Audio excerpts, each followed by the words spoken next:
आजपासून 28 जानेवारी बीड जिल्ह्यात जमावबंदीला देश लागू, तर संतोष देशमुख हत्या प्रकरण आणि जरांगींच्या 25 जानेवारीपासूनच्या उपोषणाच्या पार्श्वभूमीवर निर्णय.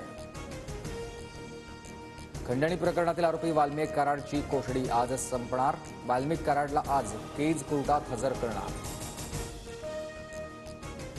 बीड हत्या प्रकरणात तपास करणारे अधिकारी बदलले. मसाजोगकरांचं आत्मदहन आंदोलन स्थगित. आज धनंजय देशमुख एसआयटीचे प्रमुख बसवराज तेलींना भेटणार. कुणालाही दयामाया दाखवू नका, एकही आरोपी सुटता कामा नये. मुख्यमंत्र्यांचा बीड एसपी सीआयडी अधिकाऱ्यांना फोन. सरपंच देशमुख हत्या प्रकरणी तपासाचा आढावा घेतला. शासनाने बीड हत्या प्रकरण गांभीर्याने घेतलंय. कोणीही तपासापासून सुटणार नाही. उपमुख्यमंत्री एकनाथ शिंदेंची ग्वाही. संतोष देशमुखांचे बंधू धनंजय देशमुखांसोबत संवाद देखील साधणार. बीड आणि परभणी प्रकरणाच्या चौकशीसाठी अद्याप माजी न्यायाधीशांची नियुक्ती नाही. न्यायालयीन चौकशी आधीच करण्यात आल्याचं सांगण्यात आल्याची सोमनाथ सूर्यवंशी कुटुंबियांची वकिलाची माहिती.